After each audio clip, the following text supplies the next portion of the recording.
لقد كان لكم في رسول الله أسوة حسنة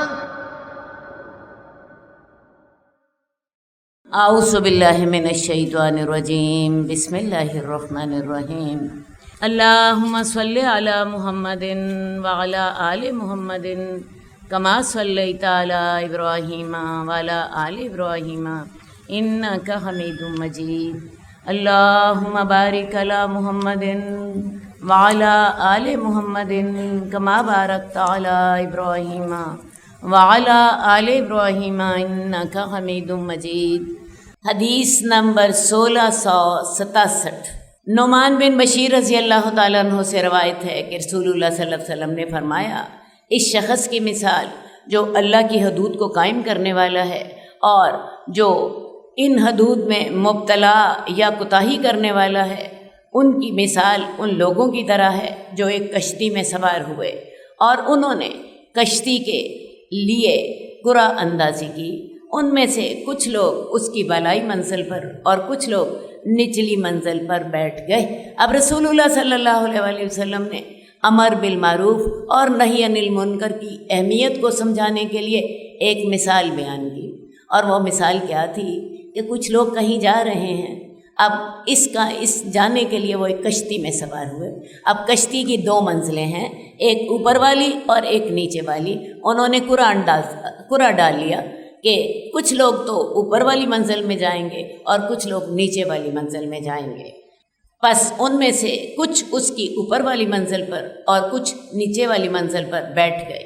نچلی منزل والوں کو جب پانی لینے کی ضرورت ہوتی تو وہ اوپر آتے اور ان کے پاس سے گزرتے، لیکن انہیں ناگوار گزرتا۔ ایک روایت میں ہے نچلی منزل والے پانی لینے کے لیے اوپر چڑھتے تو اوپر والے لوگوں پر پانی گر جاتا تھا، اس لیے اوپر والی منزل کے لوگوں نے کہا ہم تمہیں اوپر نہیں آنے دیں گے، تم اوپر چڑھ آتے ہو اور ہمیں تکلیف دیتے ہو۔ بات آپ کو سمجھ آئی کہ نچلی منزل والے لوگ پانی لینے کے لیے اوپر جاتے تھے، اوپر والے لوگ تنگ ہوتے تھے اور انہوں نے نچلی منزل والوں کو کہا کہ تم اوپر نہ آیا کرو، تم ہمیں تنگ کرتے ہو۔ اب نچلی منزل والوں کو یہ بات بہت بری لگی۔ انہوں نے سوچا کہ اگر ہم اپنے نچلے والے حصے میں سوراخ کر لیں اور اس سے پانی حاصل کر لیں اور اوپر والوں کو تکلیف نہ دیں، انہوں نے ایک حل سوچا کہ ہم کرتے کیا ہیں کہ کشتی کے پیندے میں سوراخ کر لیتے، سمندر کا پانی ہمیں مل جائے، ہم اوپر والوں کو تنگ نہیں کرتے۔ اب آپ کا کیا خیال ہے، اگر وہ نیچے پیندے میں سوراخ کر لیں تو سوراخ کرنے کے ساتھ پانی تو انہیں ضرور مل جائے گا، لیکن وہ پانی ان کی کشتی میں بھر جائے گا اور کشتی نہ صرف نچلے والے ڈوبیں گے، کیا خیال ہے اوپر والے بچ جائیں گے، اوپر والے بھی ڈوبیں گے۔ اس فیصلے پر عمل کرتے ہوئے ایک آدمی نے کلہاڑا پکڑا اور کشتی کے نچلے حصے کو کھودنا شروع کر دیا۔ اوپر والے لوگ اس کے پاس آئے اور انہوں نے کہا تجھے کیا ہو گیا ہے؟ اس نے کہا کہ تم ہمارے اوپر جانے سے تکلیف محسوس کرتے ہو اور ہمیں پانی کی ضرورت ہے۔ اگر اوپر والے لوگ نیچے والے لوگوں کو اور ان کے ارادے کو نظر انداز کر دیں تو وہ سب کے سب ہلاک ہو جائیں گے، اور اگر وہ انہیں پکڑ لیں تو خود بھی نجات پا جائیں گے اور ان کو بھی بچا لیں گے۔ آپ مثال رسول اللہ صلی اللہ علیہ وسلم نے بڑی خوبصورت دی ہے۔ اگر نچلے والے لوگ کشتی کے پیندے میں سوراخ کر لیتے ہیں تو نیچے والے تو ڈوبیں گے ہی، اوپر والے بھی ڈوب جائیں گے، اور اگر اوپر والے انہیں روک لیتے ہیں، ان کا ہاتھ پکڑ لیتے ہیں کہ بھئی تم نیچے سوراخ نہ کرو، تو اوپر والے نچلے والوں کو بھی بچا لیں گے اور اپنے آپ کو بھی بچا لیں گے۔ تو یہی صورت ہوتی ہے امر بالمعروف اور نہی عن المنکر کرنے کی۔ جب انسان کسی کو گناہ سے نہیں روکتا تو پھر ہوتا کیا ہے، وہ گناہ پورے معاشرے میں پھیل جاتا ہے اور معاشرے کا ہر فرد اس سے نقصان اٹھاتا ہے۔ میں آپ کو مثال دے دیتی ہوں اس کی۔ دیکھیں ہمارے معاشرے میں بہت زیادہ کرپشن، ہر بندے کو پتہ ہے، کسی بھی ادارے میں جاؤ تو آپ کا کام نہیں ہوتا جب تک کہ آپ رشوت نہ دو۔ اتنی کرپشن ہے، آپ کس کس کا منہ بند کرو گے، اور جو ہے اس کے ساتھ ہم سارے لوگوں کو تکلیف ہوتی ہے۔ اب اگر ہم نے کرپشن کا پہلے دن سے منہ بند کیا ہوتا، ہم نے کرپشن پر قابو پایا ہوتا، ہم اس کو عام نہ ہونے دیتے تو آج پورا معاشرہ اس میں مبتلا نہ ہوتا۔ آج اس کرپشن سے ہر آدمی نقصان محسوس کر رہا ہے۔ آپ بے پردگی کو دیکھ لیجیے، بے حیائی کو دیکھ لیجیے۔ اگر ہم نے بے حیائی کو پہلے دن سے روکا ہوتا تو آج بے حیائی اتنی عام نہ ہوتی۔ آج کتنے لوگ ہیں جو خود حیا سے رہنا چاہتے ہیں، جو خود حجاب کرنا چاہتے ہیں، لیکن معاشرے میں بے حجابی اتنی عام ہو چکی ہے کہ حجاب کرنا مشکل ہو گیا۔ اگر ہم نے اس کو شروع میں روکا ہوتا تو آج یہ اتنی عام نہ ہوئی ہوتی۔ تو میں آپ کو بتاؤں، امر بالمعروف جب انسان نہیں کرتا اور نہی عن المنکر نہیں کرتا تو پورا معاشرہ گناہ میں مبتلا ہو جاتا ہے، پورا معاشرہ گناہ میں مبتلا ہو جاتا ہے۔ آج اگر ہم چاہتے ہیں کہ ہم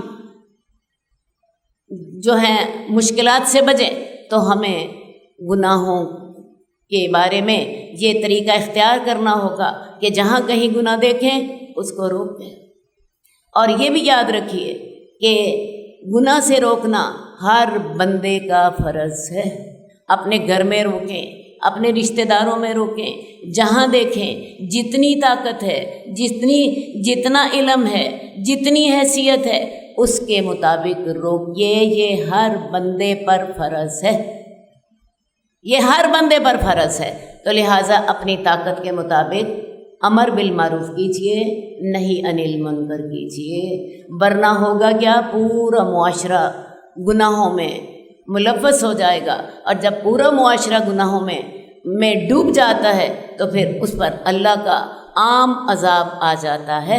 قرآن مجید میں آتا ہے وَاتَّقُوا فِتْنَةً لَا تُصِيبَنَّ الَّذِينَ ظَلَمُوا مِنْكُمْ خَاصَّةً، ایسے فتنے سے ڈرو جو صرف تم میں سے ظالم لوگوں کو خاص طور پر نہیں آئے گا، بلکہ جو لوگ اس گناہ کو نہ کر رہے ہوں گے ان پر بھی آئے گا۔ اب ان لوگوں کا کیا گناہ ہوگا؟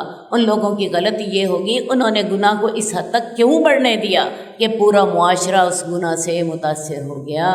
تو لہٰذا جب تک آپ گناہ کے راستے روکتے رہتے ہیں اللہ کی رحمتیں آپ پہ ہوتی رہتی ہیں، لیکن ہوتا یہ ہے کہ جب گناہ بڑھ جاتا ہے تو پھر پورا معاشرہ اللہ کے عذاب کا مستحق ہو جاتا ہے۔ اس وقت پھر لوگ اللہ سے دعائیں کرتے ہیں اور پھر دعائیں بھی قبول نہیں ہوتی۔ ایک روایت میں آتا ہے کہ اللہ تعالیٰ نے کسی بستی پر عذاب دینے کا حکم دیا۔ حضرت جبریل نے کہا یا اللہ، اس بستی میں تو ایک تیرا فرما بردار بندہ رہتا ہے جو ہمیشہ تیری عبادت کرتا رہتا ہے، تو یا اللہ وہ بھی تو وہاں پہ ہے، تو اس کو کیوں سزا دی جا رہی ہے؟ تو جواب یہ ملا کہ جب گناہ ہو رہے تھے تو اس کو غیرت کیوں نہ آئی، اس کو غصہ کیوں نہ آیا، اس نے اس گناہ کو روکنے کی کوشش کیوں نہ کی؟ وہ اپنی عبادت میں مگن رہا اور اس نے یہ نہ دیکھا کہ گناہ کا اثر کس حد تک پھیل رہا ہے۔ تو میں آپ کو بتاؤں، آپ نے صرف خود نیکی نہیں کرنی بلکہ اور خود گناہ سے نہیں بچنا، بلکہ لوگوں کو بھی گناہ سے روکنا ہے اور لوگوں کو بھی نیکی کا حکم دینا ہے، تب ہی معاشرے میں خیر عام ہوگی، ورنہ پھر معاشرہ اللہ کے عذاب کا مستحق ہو جاتا ہے۔ حدیث نمبر 1669، جابر بن عبداللہ رضی اللہ تعالیٰ عنہ سے روایت ہے کہ رسول اللہ صلی اللہ علیہ وسلم نے فرمایا، جس نے بنجر زمین آباد کی اسے اجر ملے گا، اور روزی کے متلاشی وہاں سے جو کچھ کھائیں گے اس کے بدلے میں بھی اسے اجر ملے گا۔ ہر دور میں لوگوں کی معاشی ضروریات پوری کرنے میں زمین کو مرکزی کردار حاصل رہا ہے۔ کوئی جتنی مرضی ترقی کر جائے اس کی ترقی کا دار و مدار زمین پر ہی ہوگا۔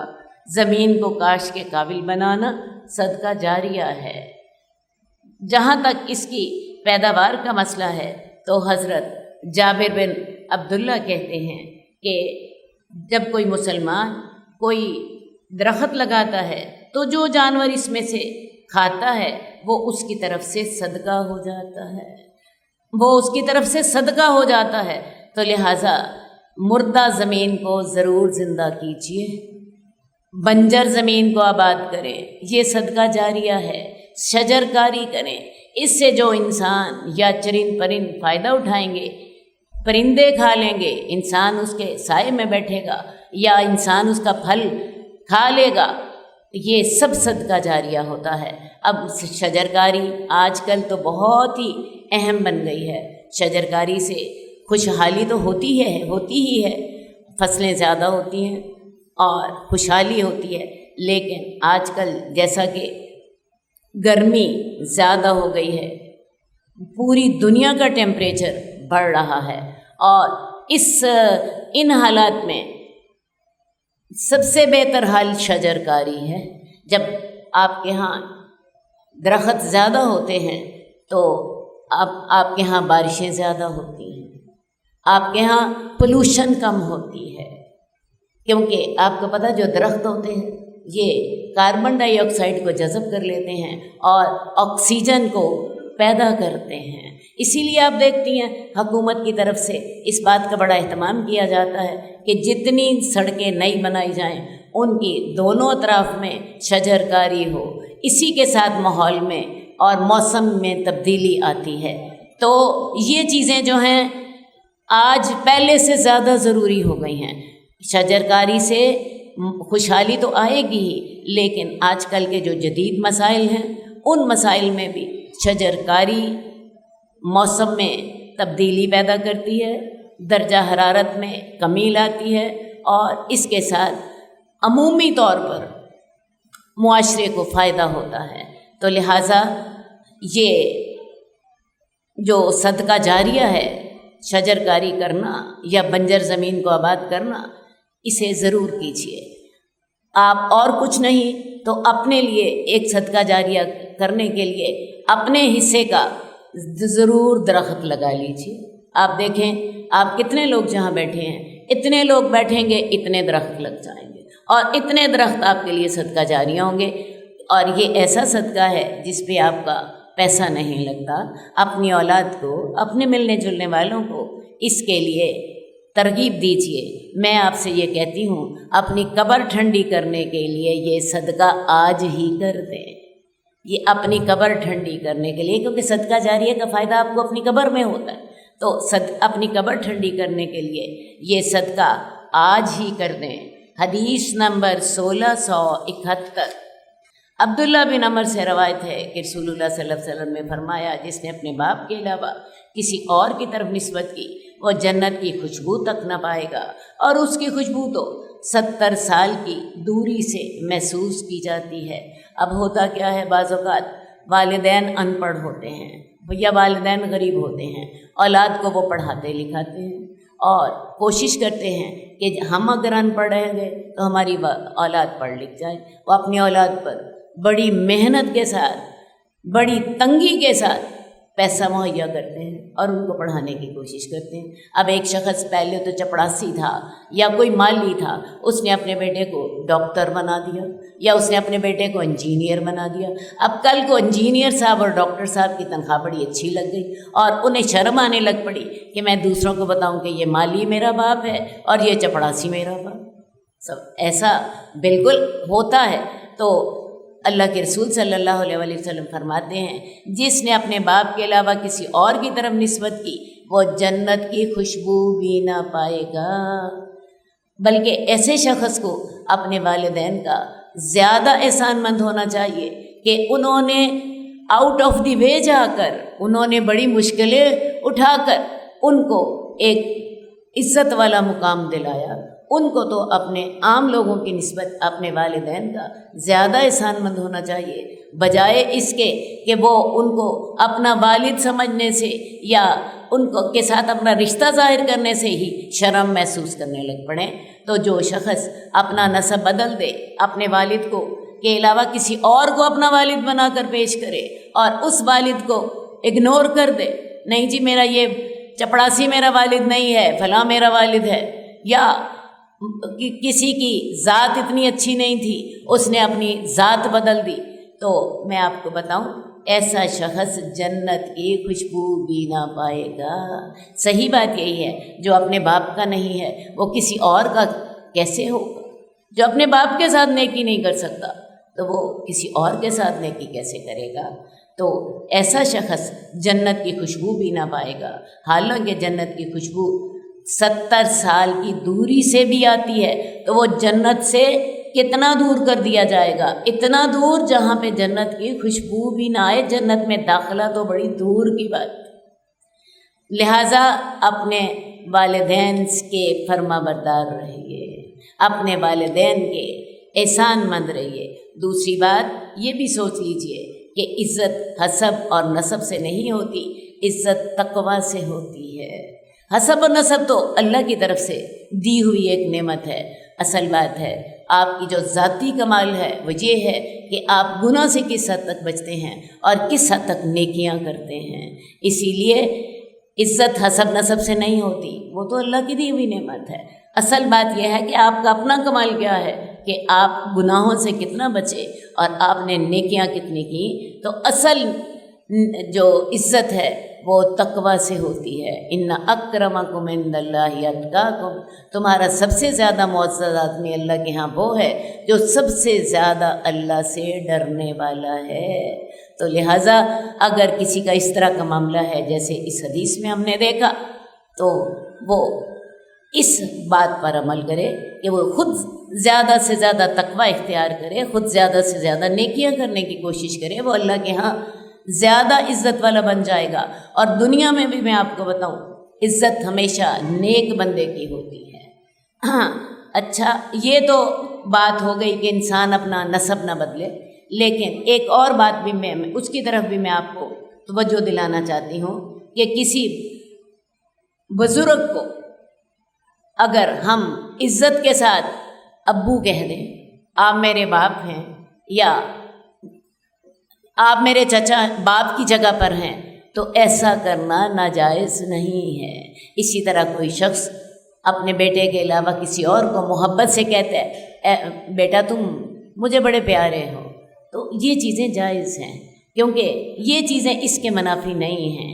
اس حدیث میں یہ ہے کہ انسان اپنے باپ کی کو چھوڑ کر کسی اور کو اپنا باپ ڈکلیئر کر دے، تو یہ چیز فرق ہے۔ اور کسی کو احترام یا محبت کے ساتھ والد کہہ دینا آپ تو میرے باپ کی جگہ پہ ہیں، یہ چیز جائز ہے۔ حدیث نمبر 1672، حضرت عبداللہ بن عمر سے روایت ہے کہ رسول اللہ صلی اللہ علیہ وسلم نے فرمایا جس کے پاس امانت رکھی گئی تو اس پر کوئی ضمانت نہیں ہوگی۔ اب جس شخص کے پاس کوئی امانت رکھی گئی، اب ایسے حالات پیدا ہو گئے کہ وہ امانت ضائع ہو گئی۔ مثال کے طور پہ اس آدمی کے گھر چوری ہو گئی، اب چوری ہونے کے ساتھ اس آدمی کا اپنا مال بھی چلا گیا، اور کسی شخص نے اس کے پاس اپنا زیور امانت کے طور پہ رکھا تھا، یا اپنا مال امانت کے طور پر رکھا تھا، اس کا اپنا مال بھی چوری ہو گیا اور اس آدمی کا کی امانت بھی چوری ہو گئی، تو اس شخص کو جس کے پاس امانت رکھی گئی تھی وہ واپس نہیں کرنی۔ یہ بات سمجھ لیجئے، امانت جو ہوتی ہے یہ قدرتی طور پہ ضائع ہو گئی۔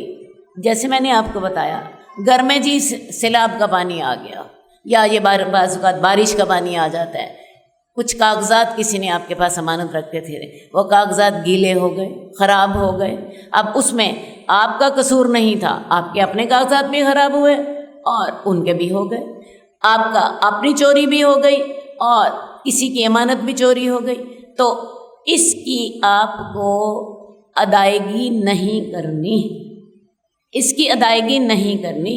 امانت کیا تھی؟ آپ اس کو اپنی طاقتور آپ نے اس کی حفاظت کی، لیکن وہ ضائع ہو گئی۔ اب اس کو امانت جو ہوتی ہے اس کو ادا کرنے کے آپ پابند نہیں ہیں۔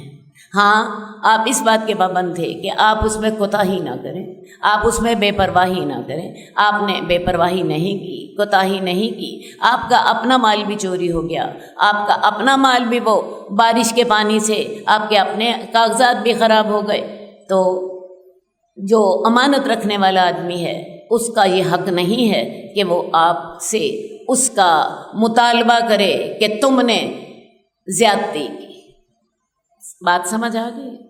اب یہ تو معاملہ ہو گیا امانت کا۔ ہاں قرض ضرور واپس کیا جائے گا۔ اب قرض اور امانت میں یہی فرق ہے، امانت کسی نے آپ کو دی، آپ نے اس کو اپنی طاقت بر مقدور بر آپ نے اس کو حفاظت سے رکھا، اگر وہ ضائع ہو گئی آپ اس کو ادا کرنے کے پابند نہیں ہیں، لیکن آپ نے کسی سے قرض لیا تھا، اب قرض فرض کیا آپ نے 1,00,000 روپے لیا تھا، کاروبار میں لگایا، کاروبار میں نقصان ہو گیا، آپ کا 1,00,000 جو تھا اس پر اتنا نقصان ہوا کہ آپ کے پاس صرف 50,000 رہ گئے، لیکن آپ نے اگلے کو 1,00,000 روپیہ ہی واپس کرنا ہے۔ یہ قرض میں اور امانت میں فرق ہے۔ آپ نے قرض لیا ہے، میں نے آپ سے قرض لیا ہے، میں آپ کو اتنے مہینے کے بعد واپس کروں گی، آپ کو نفع ہوا یا نقصان ہوا آپ نے پورا واپس کرنا ہے۔ اب ایک اور صورت ہے، آپ نے کسی سے کاروبار کیا ہے، آپ نے کسی سے کاروبار کیا ہے، اب کاروبار اور قرض میں بھی فرق ہے۔ کاروبار کیا ہوتا ہے، میں آپ سے انویسٹمنٹ کر رہی ہوں، آپ کو فائدہ ہوگا، آپ مجھے نفع دیں گے، اور آپ کو نقصان ہوگا، میں نقصان میں بھی آپ کے ساتھ شامل ہوں گی، یہ ہے کاروبار۔ آپ نے کسی کے ساتھ 1,00,000 روپے کی انویسٹمنٹ کی، اب اس 1,00,000 پر کاروبار کرنے والے کو نفع ہوا، اس نے آپ کو بھی نفع میں شریک کیا اور آپ کو 1,20,000 دے دی۔ دوسری صورت یہ بھی ہے، اس نے کاروبار کیا، اس کو نقصان ہوا، اس کو 20% نقصان ہوا، اس کے 1,00,000 کی بجائے 80,000 رہ گئے۔ اب چونکہ آپ نے کاروبار کیا ہے، آپ نقصان میں بھی شریک ہیں، آپ 80,000 لینے کے پابند ہیں۔ تو لہٰذا قرض میں اگلے کو نفع ہے یا نقصان ہے، اس کا کوئی تعلق آپ کی ذات سے نہیں ہے، اگلے نے جتنا قرض لیا اتنا آپ کو واپس کرے گا۔ اور کاروبار میں آپ نفع میں بھی شریک ہوں گی اور نقصان میں بھی شریک ہوں گی، اور اگر کسی نے آپ کے پاس امانت رکھی اور وہ امانت آپ سے ضائع ہو گئی، جس میں آپ کی کوئی کوتاہی نہیں تھی، تو وہ امانت بھی آپ واپس کرنے کی پابند نہیں ہیں۔ اب ایک اور صورت جو ہمارے ہاں بڑی عام ہوتی ہے، ہمارے ہاں لوگ ایک دوسرے سے قرض لے لیتے ہیں اور اس قرض کے بدلے میں مکان گروی رکھ لیتے ہیں۔ مثلا ایک شخص نے آپ سے قرض لیا، اس نے کہا کہ مجھے آپ ایسا کریں 5,00,000 روپیہ قرض دے دیں، اور اس کے اپوزٹ میرا مکان ہے وہ میں آپ کو گروی رکھ دیتا ہوں، ٹھیک ہے۔ اب اس شخص نے مکان اس کا قبضہ لے لیا اور 5,00,000 اسے دے دیا یا 10,00,000 دے دیا، جتنا بھی طے ہوا تھا۔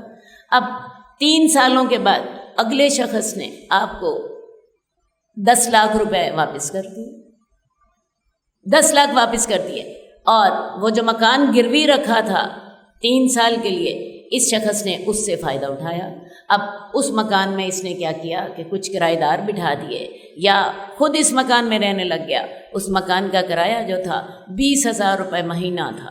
اب 20,000 روپے مہینہ جب کرایہ تھا تو 1 سال میں اس کا کرایہ ہو گیا 2,40,000 روپے، اور 3 سالوں میں اس کا کرایہ کتنا ہوا؟ 7,20,000۔ 3 سالوں میں اس کا کرایہ جو تھا 7,20,000 ہو گیا۔ اب اس شخص نے جب اس کو 10,00,000 روپے دیے، اس کا قرض واپس کیا، تو اس شخص نے اس سے 10,00,000 بھی وصول کیا اور 7,20,000 روپے اس کے مکان کا کرایہ بھی اس نے وصول کیا۔ تو لہٰذا اس نے اس سے 10,00,000 وصول کرنے کی بجائے اس نے 17,20,000 وصول کیے، تو اس نے 10,00,000 پر 7,20,000 یعنی 7.25 روپیہ سود وصول کیا۔ اور لوگ یہ آج کل ہمارے یہاں بڑا عام ہے، اور لوگوں کا پتہ کیا ہوتا ہے، اس نے ہمارے پیسے سے فائدہ اٹھایا، ہم نے اس کے پیسے سے فائدہ اٹھایا۔ ارے بھائی طے کر لیجئے، اگر تو آپ قرض دے رہی ہیں تو قرض تو آپ نے 10,00,000 کا 10,00,000 ہی لینا ہے، 10,00,000 کا 10,00,000 ہی لینا ہے، یا پھر دوسری بات طے کر لیں، ہم کاروبار کر رہے ہیں، میں تمہارے مکان سے فائدہ اٹھاتا ہوں، تم میرے مال سے فائدہ اٹھاؤ، یا تو کاروبار کر لیں یا جو ہے قرض دے دیں۔ تو یہ جو کچھ آپ نے کرنا ہے وہ کام آپ کلیئرلی کریں، ورنہ ہوگا کیا؟ آپ نے اس کو قرض دیا، قرض پہ آپ نے 10,00,000 کی بجائے آپ نے 17,20,000 وصول کیا، تو وہ 7.25 روپے آپ نے سود وصول کیا، آپ نے سود وصول کیا۔ اس لیے جو معاملہ آپ نے کرنا ہے اس معاملے کو پہلے کلیئر کر لیا کریں۔ اگر امانت رکھی ہے، امانت کے اصول اور ہیں، قرض دیا ہے، قرض کے اصول اور ہیں۔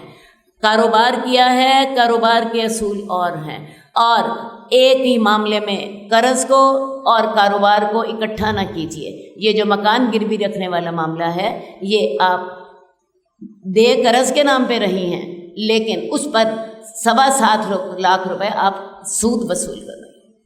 ان باتوں کا آپ کو کلیئرلی پتہ ہونا چاہیے۔ حدیث نمبر 1674 خزیمہ بن ثابت سے روایت ہے کہ رسول اللہ صلی اللہ علیہ وآلہ وسلم نے فرمایا، جس نے کسی گناہ کا ارتکاب کیا اور اس پر اس کے جرم کی حد قائم کر دی گئی تو وہ اس کے گناہ کا کفارہ ثابت ہوگی۔ کل ہم نے حدود کے بارے میں پڑھا تھا۔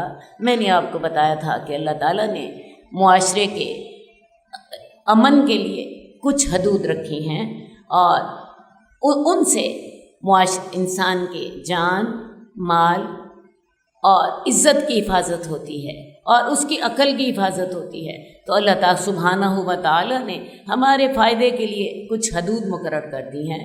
اب جس نے کسی گناہ کا ارتکاب کیا اسے حد لگ گئی، اور وہ حد اس کے گناہ کا کفارہ بن جاتی ہے۔ اگر اس شخص نے اس حد کو نیت کے ساتھ قبول کیا تو وہ گناہ کا کفارہ بنے گی، ورنہ نہیں بنے گی۔ میں اس کی مثال آپ کو آج کی دنیا سے دیتی ہوں۔ ایک شخص نے کسی کو قتل کر دیا، اس پر کیس چلا۔ اب کیس چلنے کے بعد اس کو پھانسی کی سزا ہو گئی۔ اب وہ شخص جو ہے، اس کی مستقل کوشش تھی کیس کے دوران بھی کہ وہ اس کو سزا نہ ملے، اور سزا ملنے کے بعد بھی اس کی کوشش یہی ہے کہ میں کوئی رحم کی اپیل کر لوں، میں کوئی وکیل کر لوں، میں کوئی جو ہے رشوت کھلا دوں جج کو تاکہ میری جان اس سے بچ جائے۔ ٹھیک ہے، اس نے اس کو خوش دلی سے قبول نہیں کیا اپنی سزا کو۔ اب لیکن اس کی کوئی بھی جو تھا قدم وہ فائدہ مند نہ ہوا، اور اسے پھانسی کی سزا مل گئی۔ تو میں آپ کو بتاؤں، اس کو قصاص بھی اس سے لے لیا گیا، اس کو پھانسی کی سزا بھی مل گئی، لیکن یہ اس کے جرم کا کفارہ نہیں ہوگی۔ کیوں نہیں ہوگی؟ کیونکہ اس کی نیت نہیں تھی۔ وہ تو اس سے جان بچاتا ہے، وہ تو کیس کے دوران بھی جھوٹ بولتا رہا، اور سزا کے بعد بھی اس کی پوری کوشش تھی کہ میں جج کو کہیں رشوت دے دلا دوں، میں کوئی طریقہ ایسا کروں، کوئی ایسا وکیل کر دوں جو کہ میرے کیس کو، میری سزا ختم کروا دے، حالانکہ قتل اس نے کیا تھا۔ تو ایسے شخص کو اگر اپنے جرم کی سزا بھی مل گئی تو تب بھی یہ حد اس کے گناہ کا کفارہ نہیں ہوگی، کیونکہ اس نے اس حد کو نیک نیتی کے ساتھ قبول نہیں کیا۔ میری بات سمجھ آ گئی؟ جب تک کہ آپ حد کو نیک نیتی کے ساتھ قبول نہیں کرتے، تب تک حد جو ہوتی ہے آپ کے گناہ کا کفارہ نہیں بنتی۔ جیسے آپ نے دیکھا تھا مائز اسلمی کس طرح کر کے اللہ کے رسول کے پاس آئے ہیں، وہ غامدیہ عورت اللہ کے رسول کے پاس کس طرح کر کے آئی ہے۔ کسی نے نہیں بتایا تھا کہ انہوں نے گناہ کیا ہے، ان کا ضمیر بے چین کیے ہوئے تھا کہ جب تک مجھے سزا نہیں ملے گی میں پاک نہیں ہوں گی۔ اسی لیے وہ اللہ کے رسول سے آ کے پتہ ہے کیا الفاظ استعمال کرتے تھے؟ یا رسول اللہ ہمیں پاک کر دیجیے، ہمیں پاک کر دیجیے۔ اب ایک شخص نے گناہ کیا، اور گناہ کے دوران بھی اور سزا ملنے کے بعد بھی اس نے اس سزا سے بچنے کی ہر ممکن کوشش کی، لیکن اسے سزا مل گئی۔ تو میں آپ کو بتاؤں، جب تک آپ کی نیت نہیں ہوتی تب تک آپ کی جو حد ہے وہ گناہ کا کفارہ نہیں بنتی۔ اور اس کے ساتھ ساتھ ایک اور خوشخبری بھی میری طرف سے سن لیجئے کہ اگر کسی کے گناہ پہ اللہ نے پردہ ڈال دیا، اس نے گناہ کیا، اس گناہ پر اللہ نے پردہ ڈال دیا، اور پھر اس کے لیے حکم بھی یہی ہے کہ اگر کسی کے گناہ پر اللہ نے پردہ ڈال دیا ہے تو اس کو چاہیے اپنا گناہ ظاہر نہ کرے، وہ اللہ سے توبہ کرے، سچے دل سے توبہ، اور جو اس نے گناہ کیا ہے اس کے ساتھ ساتھ جن جن کے حقوق خراب ہوئے ہیں ان کے حقوق پورا کرنے کی مقدور بر کوشش کرے۔ انشاءاللہ تعالی حد نہ لگنے کے باوجود بھی اللہ تعالیٰ اس کو معاف کر دیں گے۔ تو اصل معاملہ کیا ہے؟ انما الاعمال بالنیات، آپ کے عمل نیتوں کے ساتھ ہیں۔ اگر کسی نے گناہ کیا ہے، خوش دلی سے اپنے گناہ کی سزا کے لیے وہ تیار ہو، تو تب ہی اس کی جو حد ہوگی وہ اس کے گناہ کا کفارہ بنے گی۔ اور یہ بھی ضروری نہیں ہے کہ ضرور اسے حد لگے، اللہ پردہ ڈال دیں، اپنے گناہ کو ظاہر نہ کیجیے، اللہ سے سچے دل سے توبہ کیجیے تو اللہ تعالیٰ آپ کی توبہ قبول کر لیں گے انشاءاللہ تعالیٰ۔ تو یہ بھی اللہ کی رحمت ہے۔ حدیث نمبر 1677، حضرت زید بن ثابت بیان کرتے ہیں کہ رسول اللہ صلی اللہ علیہ وسلم نے فرمایا، جس کو کوئی چیز بطور عمرہ دی گئی وہ اسی کی ہو جائے گی، خواہ وہ زندہ رہے یا نہ زندہ رہے، اور کسی کو کوئی چیز بطور رقبہ نہ دیا کرو۔ جس نے کسی کو کوئی چیز بطور رقبہ دی تو وہ وراثت کے حکم میں آ جائے گی۔ سب سے پہلے تو میں آپ کو یہ بتاؤں کہ عمرہ اور رقبہ کیا ہوتا ہے۔ عمرہ عرب لوگ ایسا کرتے تھے، ویسے ہمارے معاشرے میں بھی ایسا ہوتا ہے کہ ہم کسی کو کہہ دیتے ہیں، کوئی بیوہ ہے، کوئی یتیم ہے، اس کو کہہ دیتے ہیں جب تک تم زندہ ہو یہ اس مکان میں تم رہ لو، یہ مکان تمہارا ہے جب تک تمہارے بچے نہیں جوان ہو جاتے، یا جب تک تمہاری عمر ہے، جب تک تم زندہ ہو اس گھر میں بیٹھی رہو۔ ہمارا مراد کیا ہوتی ہے کہ تمہارے مرنے کے بعد یہ میری ملکیت ہوگی۔ تو اس کو کہتے ہیں عمرہ۔ عمرہ عمر سے ہے کہ کسی بیوہ کو یہ کہہ دینا کہ جب تک تم زندہ ہو اس مکان میں بیٹھی رہو۔ مطلب کیا ہوتا ہے کہ تمہارے مرنے کے بعد یہ میرا ہوگا، تمہارے بچے جوان ہو جائیں گے، وہ خود کھانے کمانے لگ جائیں گے، تو یہ تب تک کے لیے تمہارے پاس ہے، اس کے بعد میرا ہو جائے گا۔ تو رقبہ کیا ہوتا تھا؟ رقبہ یہ ہوتا تھا کہ ایک شخص دوسرے کو کوئی چیز دے دیتا تھا، مثلاً گھر ہی دے دیا، اس شرط پر کہ جو دونوں میں سے پہلے مر جائے، تم اگر پہلے مر گئے تو مکان میرا ہوگا، اگر میں پہلے مر گئی تو مکان تمہارا ہوگا۔ ٹھیک ہے، اس کو کہتے تھے رقبہ۔ یعنی دوبارہ آپ کو بتا دیتی ہوں، یہ ایک کسی غریب کو میں کہہ دیتی ہوں کہ تم اس میں رہتی رہو، اگر میں پہلے مر گئی نا تو مکان تمہارا، اور اگر تم پہلے مر گئی تو پھر یہ میرا ہو۔ اللہ کے رسول صلی اللہ علیہ وآلہ وسلم نے ان دونوں کے بارے میں طے کر دیا کہ عمرہ اور رقبہ جس کو دیا گیا وہ اسی کا ہو جائے گا۔ یہ نہیں ہوگا کہ عمر بھر اس میں رہو اور تمہارے مرنے کے بعد میرا، نہ۔ جس نے کسی کو عمر بھر کے لیے دیا تو اس کا مطلب کیا ہے کہ اب وہ اسی کا ہو گیا۔ اب ایک شخص جو ہے 20 سال تک فرض کیا وہ اس مکان میں رہا، وہی عورت جو ہے جو بیوہ ہوئی تھی 20 سال تک رہی، اب وہ اسی کی ملکیت ہو گئی اور اسی کی اولاد اس کی وارث ہوگی۔ اب جو اصل مالک تھا وہ اس کا باقی نہیں رہا۔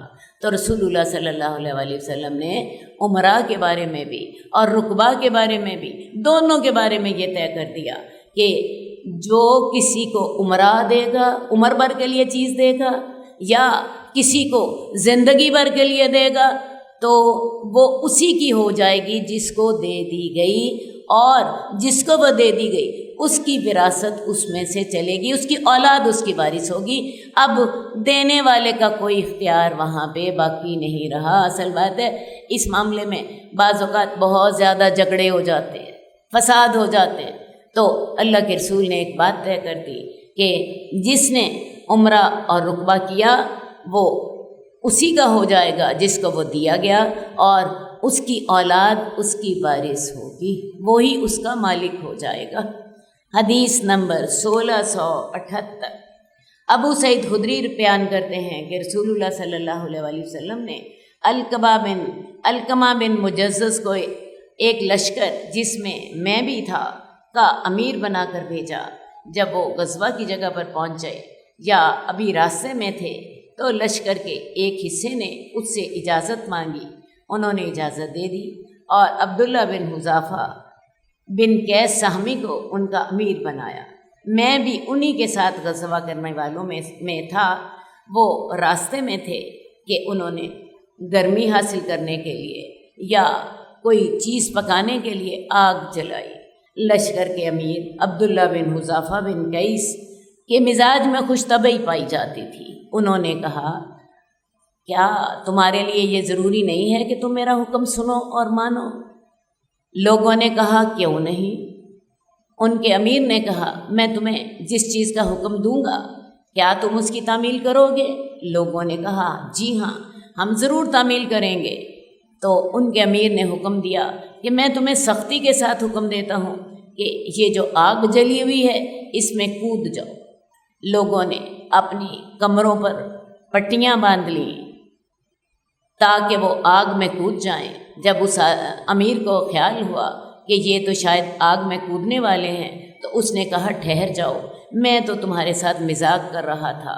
جب ہم رسول اللہ صلی اللہ علیہ وسلم کے پاس آئے تو سارا واقعہ آپ کو سنایا تو آپ نے فرمایا کہ تمہارے جو امیر تمہیں اللہ کی نافرمانی کا حکم دیں تم ان کی اطاعت نہ کرو۔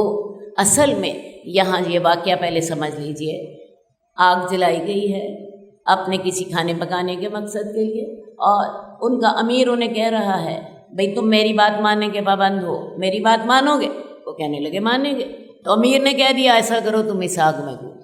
اب وہ لوگ پریشان ہیں، تیاری کر رہے ہیں۔ اب امیر کو جب اندازہ ہوگا کہ یہ لوگ تو شاید میری بات مان لیں گے تو وہ کہنے لگے کہ میں تو تمہارے ساتھ مذاق کر رہا تھا۔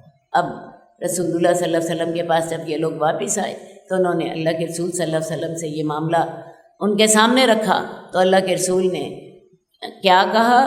آپ نے فرمایا کہ جو تمہارے امیر تمہیں اللہ کی نافرمانی کا حکم دیں تم ان کی بات نہ مانو۔ اور ایک اور حدیث میں آتا ہے کہ اگر تم آگ میں کود جاتے تو تم آگ سے کبھی بھی نہ نکلتے۔ تو اصل بات جو اس واقعے سے ثابت ہوتی ہے وہ یہ ہے کہ اصل اطاعت کا حق کس کا ہے؟ اللہ تعالیٰ کا۔ اطاعت ہمیں کس کی کرنی ہے؟ اللہ تعالیٰ کی۔ یہ جو ہم اپنے والدین کی اطاعت کرتے ہیں، اپنے شوہر کی اطاعت کرتے ہیں، اپنے افسر کی اطاعت کرتے ہیں، اپنے امیر کی اطاعت کرتے ہیں، اپنے سے بڑے کی بات مانتے ہیں، تو ہم وہ بات مانتے ہیں جو اللہ تعالیٰ نے ہمیں حکم دیا ہوتا ہے۔ ہم اصل میں ان کی بات نہیں مان رہے ہوتے۔ اللہ نے ہمیں حکم دیا ہے کہ تم اپنے والدین کی اطاعت کرو، اللہ نے ہمیں حکم دیا ہے اپنے شوہر کی بات مانو، اللہ نے ہمیں حکم دیا ہے اپنے امیر کی بات مانو، اللہ نے ہمیں حکم دیا ہے اپنے سے بڑے کی بات مانو۔ تو ہم ان کی جب بات مانتے ہیں تو ہم اصل میں اللہ ہی کی فرما برداری کر رہے ہوتے ہیں۔ اب کوئی شخص ہمیں ایسا حکم دے جو اللہ کی فرما برداری کا نہیں ہے، مثال کے طور پہ خامد آپ کو کہتا ہے جی پردہ نہ کیا، بڑی میں سادی سی مثال آپ کو دیتی ہوں، خامد آپ سے کہتا ہے حجاب نہ لو، ہیں آپ اس کے یہ حکم ماننے کی پابند ہی نہیں، آپ اس کے وہ حکم ماننے کی پابند ہیں جو اللہ تعالیٰ نے دیے ہیں، کیونکہ ہم شوہر کی اطاعت کر رہے ہیں، اصل میں اللہ کی اطاعت کر رہے ہیں۔ اسی طرح کوئی افسر ہمیں کہتا ہے کہ جی تم رشوت لو، ہم اس حکم کے ماننے کے پابند ہی نہیں ہیں، ہم ہر اس حکم کے ماننے کے پابند ہیں جو کہ اللہ کی فرما برداری کا ہے، کیونکہ ہم اصل میں اللہ کے فرما برداری کرتے ہوئے ان کی بات مان رہے ہوتے ہیں۔ اب اگر کوئی شخص ہمیں ایسا حکم دے جو کہ اللہ کی نافرمانی کا ہو تو ہم اس کی اطاعت کے اللہ کی طرف سے پابند نہیں ہیں۔ لہٰذا اگر کسی کو اس کا شوہر یہ کہتا ہے کہ تم حجاب نہ کرو تو دل میں سمجھ لیجئے کہ میں اس حکم کو ماننے کی اللہ کی طرف سے پابند نہیں۔ سمجھ آئیے؟ میں آپ سے یہ نہیں کہہ رہی کہ آپ اس معاملے پر شوہر کے ساتھ لڑائی کرنا شروع کر دیں، ٹھیک ہے، اسے سمجھاتی رہیں، اسے بتاتی رہیں، لیکن آپ کو دل میں پتہ ہونا چاہیے کہ میں اس حکم کو ماننے کی اللہ کی طرف سے پابند نہیں ہوں، کیونکہ اصل حکم فرما برداری کس کی ہے؟ اللہ تعالیٰ کی۔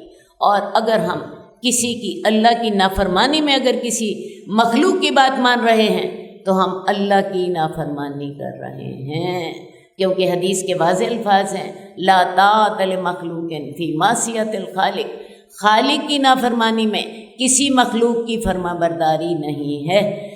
آپ مخلوق کی فرما برداری کیجئے جب تک کہ اللہ کا حکم کی نافرمانی نہیں ہو رہی، اور اگر اللہ کے حکم کی نافرمانی ہو رہی ہے تو آپ کسی کا حکم ماننے کی پابند نہیں ہیں۔ اب یہاں پر بھی اس واقعے سے بھی آپ کو کیا پتہ چل رہا ہے کہ اگر یہ لوگ اپنے امیر کا یہ حکم مان لیتے کہ آگ میں کود جاؤ، اب اللہ تعالیٰ نے ہمیں اپنی جان کی حفاظت کرنے کا حکم دیا، ہمیں اللہ نے حکم دیا ہے کہ ہم اپنی جان کی حفاظت کریں۔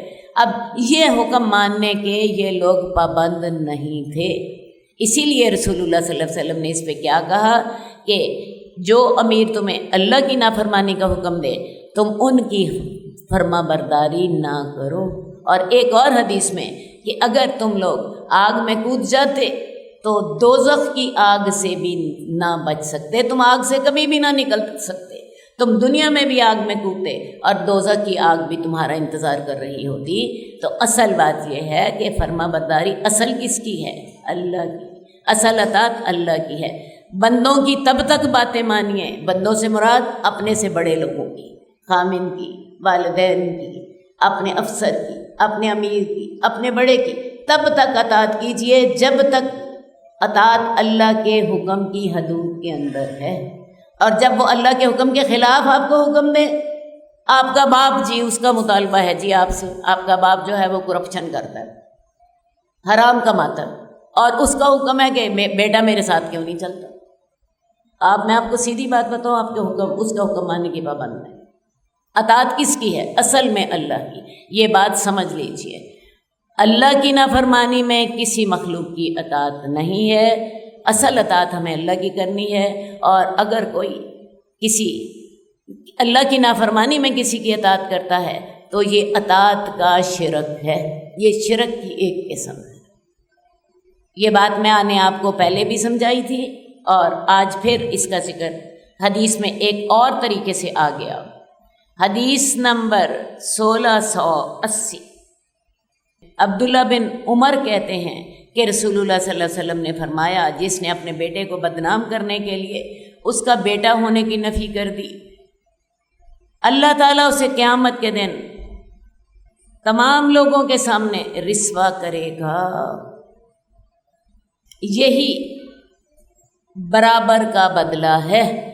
پیچھے ہم نے پڑھا کہ اگر کسی نے اپنے باپ ہونے کی نفی کر دی، کسی نے اگر اپنے باپ ہونے کی نفی کر دی تو اس کے ساتھ اللہ تعالیٰ بڑے سخت ناراض ہوں گے۔ اور یہاں پر اگر کسی نے اپنے بیٹے کی نفی کر دی، ایک شخص ہے اپنے بیٹے سے ناراض ہے کسی بھی معاملے میں، اب وہ اتنا ناراض ہو جاتا ہے کہ وہ لوگوں کے سامنے کہہ دیتا ہے یہ میرا بیٹا نہیں ہے، یہ میرا بیٹا نہیں ہے۔ اپنی ناراضگی کی خاطر اپنے بیٹے کو دنیا میں بدنام کرنے کے لیے اس نے اس کے بیٹا ہونے کی نفی کر دی۔ عام طور پہ والدین ایسا نہیں کرتے، لیکن والدین بھی بہرحال انسان ہوتے ہیں، بعض اوقات ان سے بھی غلطی ہو جاتی ہے۔ تو اگر کسی باپ نے اپنے بیٹے کو دنیا میں بدنام کرنے کے لیے اس کے بیٹے ہونے کی نفی کر دی، اللہ قیامت کے دن تمام لوگوں کے سامنے اس کو رسوا کرے گا۔ قیامت کے دن، جس دن اول سے لے کے آخر تک تمام مخلوق حاضر ہوگی، ان سب کے سامنے اللہ تعالیٰ اس کے باپ کو رسوا کرے گا۔ اس نے بیٹے کو دنیا میں بدنام کرنے کے لیے اس کے بیٹے ہونے کا انکار کر دیا، میں اس کا باپ نہیں ہوں، یہ میرا بیٹا نہیں ہے۔ اللہ تعالیٰ قیامت والے دن اس کو تمام مخلوقات کے سامنے رسوا کریں گے۔ اور ساتھ ہی اللہ کے رسول نے فرمایا قصاص بے قصاص، یہ برابر کا بدلہ ہے۔ اس نے اپنے بیٹے کے ساتھ زیادتی کی، اللہ تعالیٰ اس کا بدلہ لیں گے۔ تو لہٰذا ہر ایک کو اپنے جو اس کے اوپر فرائض عائد ہوتے ہیں ان فرائض کو پورا کرنا ہے۔ اب ایک تو بات ہو گئی یہ والی، دوسری بات یہ ہے کہ اگر کسی کا بیٹا نافرمان ہے، کوئی اپنے بیٹے سے ناخوش ہے اور وہ اپنے بیٹے کو اپنی جائیداد سے عاق کر دیتا ہے، میں تمہیں اپنی جائیداد میں سے کچھ نہیں دوں گا، شریعت نے اس کی بھی اجازت نہیں دی۔ انسان اپنی اولاد کو عاق نہیں کر سکتا۔ اللہ تعالیٰ نے اولاد کا حق رکھا ہے، نہ بیٹے کو عاق کیا جا سکتا ہے نہ بیٹی کو عاق کیا جا سکتا ہے۔ اور اس کے ساتھ ساتھ اللہ تعالیٰ نے ایک اور پابندی بھی والدین پر لگا دی ہے کہ اپنی اولاد میں برابری کریں، اپنی اولاد میں ناانصافی نہ کریں۔ اگر ایک